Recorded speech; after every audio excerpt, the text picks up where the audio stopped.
and retiring 2 points from the finish of the match is certainly fishy. Enter Samarkand, Uzbekistan. Samarkand is home to the $54,160 Samarkand Challenger, one of 4 challenges this week, with seeded players as low as World No. 309, and a top 8 seed clocking in World No. 273. This is a relatively unheralded player field in a relatively unknown area of the world. Goncalo Oliveira is the definition of a journeyman. Well known in the tennis world for playing just about every week he can, Oliveira is still a relatively unknown player with a career-high ranking of World No. 194 in late 2017, and a current live ranking of number 254. The Portuguese player has never made the main draw of a major, with his best result being the final qualifying round of the French Open last year. But Friday, at least on Twitter, Oliveira was in the spotlight. As tennis blogger Paul Timmins pointed out, Oliveira retired in his match against Corentin Moutet today, down 30-0, when he was losing the match 6-2, 5-2. This means that he would only need to stick out for 2 more points in order to give Moutet a proper win. I wonder if any journalists will report the fact Oliveira retires when 2 points from defeat but is fit enough to play doubles 2 hours later. Given how much they bang on about integrity, I assume they will. If anyone does, can you let me know? Thanks.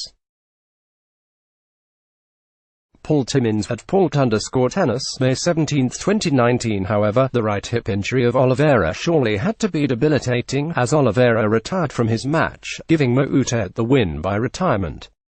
Which, maybe you could buy, if it weren't for the fact that Oliveira and doubles partner Andre Vasilevsky beat Jose Hernandez and Pavel Kotov 6-3, 6-4, a match in which Oliveira and Vasilevsky were never broken. Couldn't last 2 more points on it, but could play a full doubles match 2 hours later. Face with rolling eyes. pic.twitter.com/38pq5rv6. Paul Timmins at Port_tennis, May 17, 2019. Therefore, it is quite clear that something doesn't add up here. For Oliveira to retire with potentially only 2 points left in his match against Moutet would normally indicate that something is seriously wrong, and that a doubles match just hours later would be totally out of the question. But Oliveira was able to not only play in his doubles match, but win it. It would appear that, for whatever reason, that Oliveira did not want to lose this match in completed sets.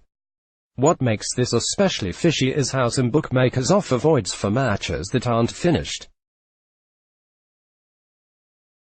Therefore, it is not out of the realm of possibility that Oliveira bet on himself in one of these sports books and then, when he got very close to losing, pulled out to void his bet instead of losing. And while it would be a little ridiculous at this point to be certain of that conclusion, when something like this happens on the Challenger Tour, tennis fans can't help but worry about the integrity of the sport.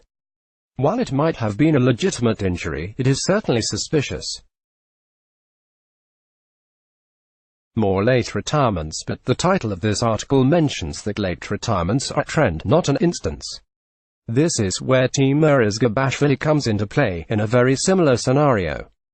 Gabashvili is a much more accomplished player than Oliveira, having made the second week of the French Open on multiple occasions, and having made at least the second round in every major, with a career high of World No.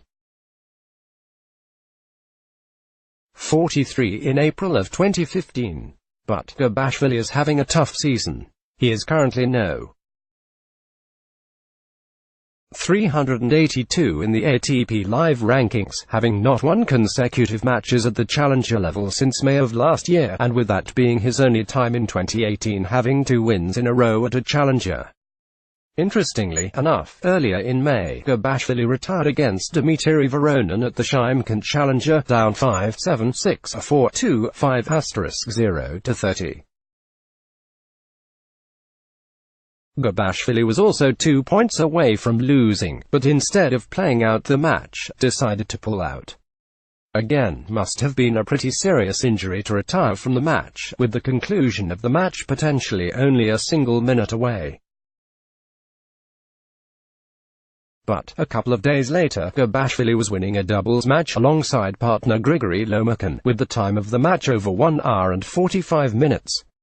Although it was a couple days later for Gabashvili to pull out of the match against Voronin only, potentially 2 points away from the conclusion, almost surely must have indicated an injury that couldn't be healed in 2 days' time.